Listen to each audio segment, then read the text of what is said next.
Welcome in. Happy Wednesday morning. Oh, gosh, mornings like this, you step outside, it's 55 degrees. Get you so fired up. Woo! Fall's right around the corner. Let's go, baby. Let's go. Now we welcome on and say hi to Dr. Susan Pendergrass with the Show Me Institute, Missouri-based think tank, joining us on KCMO. You know, we're about a month into school starting, depending on where you're at in the metro. Maybe it's only a couple of weeks.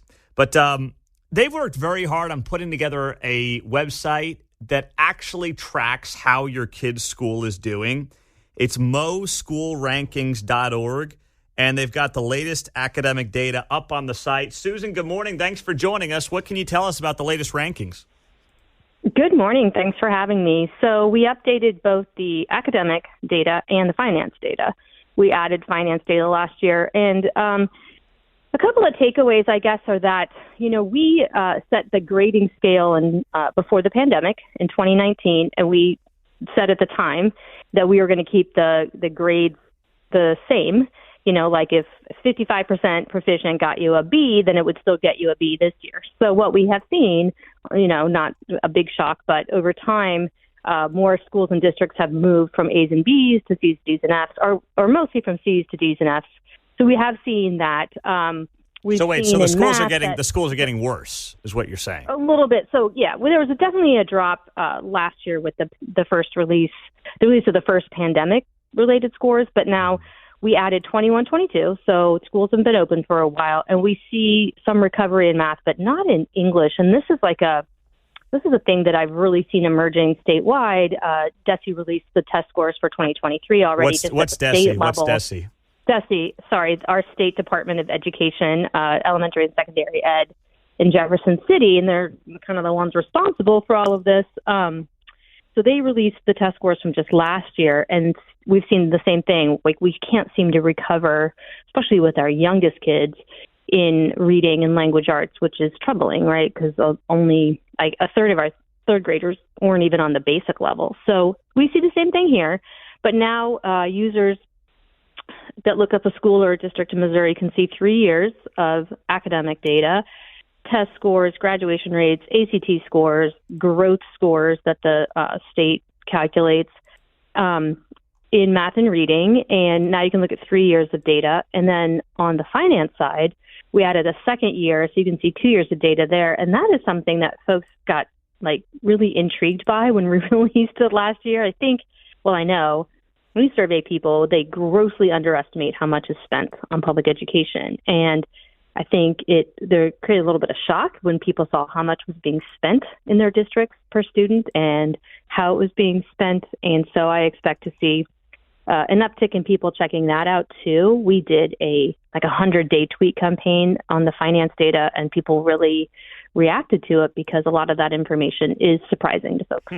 Well, I'm looking here at the Kansas City area, and obviously this is focused only on the Missouri side, but Park Hill doing well, Grain Valley doing well, Blue Springs, Lee Summit are doing better, and then you get some of the ones not doing so well, Raytown, Hickman Mills. Not really, big surprises there, right? Not big surprises, correct. So we set it up so that, you know, for each of the schools and districts, we put all of the letter grades, the up to 10 letter grades together into a GPA. So when you look at the map, you can see that the reds, the oranges perform worse, and then the greens are the best. And you can pretty easily distinguish where performance is better and where it's worse, which is what we wanted folks to be able to do.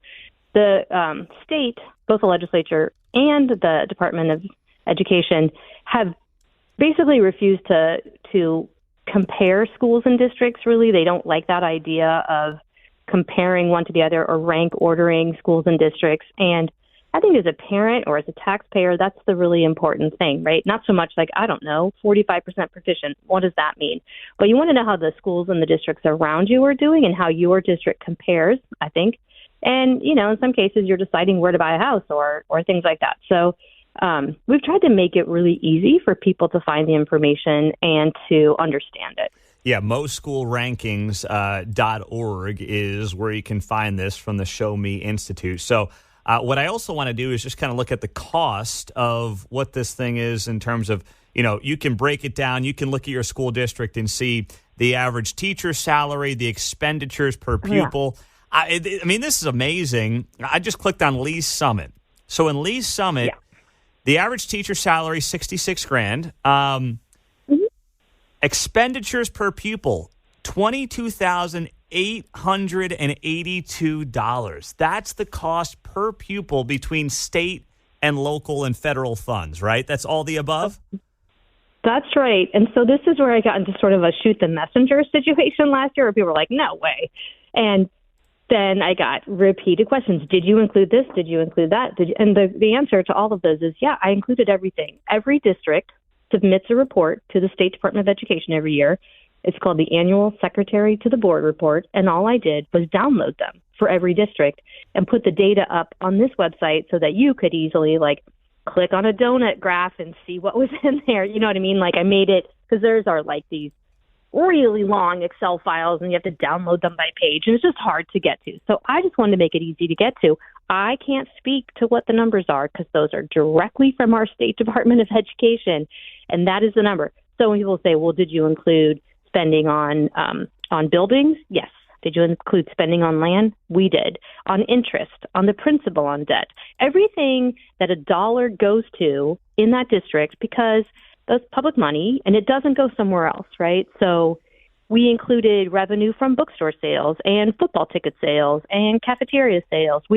It's 400 lines of data on every district. And at one point I was like, I'll just pick out what I think is important. And then I decided I shouldn't do that, right? What's important to you might not be important to me. So we just put everything up there. You can look through it. Things that resonated with folks last year was superintendent salaries. Yeah. That caught a lot of people's eyes.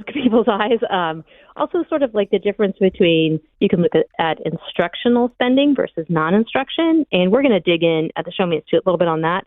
You can look at spending on substitutes or, things that some folks find to be interesting, spending on attorney's fees, spending on marketing, things like that you might not realize school districts pay for. Also, school board, there was a lot of interest in school boards last year and the year before.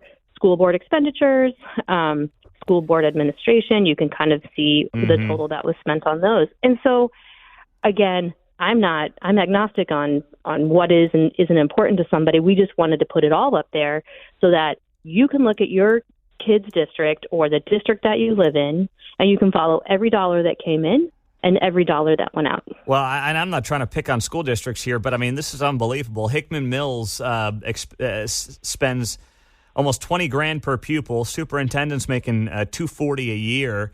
And according to your most school rankings, Hickman Mills students are on the F scale for English, on the F scale for math, and they're averaging a 16 ACT score. I mean, you want to talk about a broken system. That seems like case in point right there. So we wanted people to be able to toggle between the two, because first we just put up test scores, and I'm like, that's kind of missing a bunch of context. So let's put up all the spending data. So, and even in the high-performing districts, you can go between the two. Now, I will say in the 2 years of finance data, there's a ton of federal stimulus money, right, from COVID. Yeah. So that's all in there. And you can pull it out because you can dig into that level and you can see what was from the American Rescue Plan, what was from the CARES Act. You can pull that, if you don't think it should be there, but I do. So, yeah, the districts have had a ton of money in the last couple of years, and spending is basically the tuition at a very fancy private school at this point. Yeah. Yeah.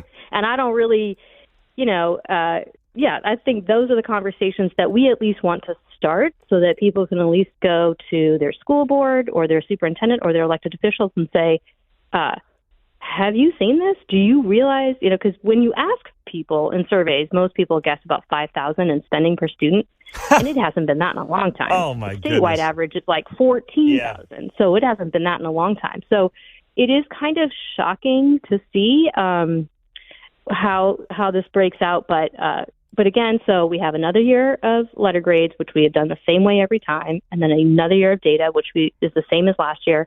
And then in the next couple of months, we're going to be rolling out a little bit more features in terms of a user's ability to compare, but to compare between districts and years and things like that. But, as Show Me Institute, We think transparency is key, and certainly this is one of the biggest sectors of our government in the state, public education. Billions literally goes to it, more than 10 billion. And so we think it's really important that folks can see where it's going. Yeah, it's great stuff. Susan Pendergrass, Show Me Institute. Susan, keep up the good work. MoSchoolRankings.org. We'll talk to you soon. Thanks. Take care. Great site, great resource, and appreciate her coming on.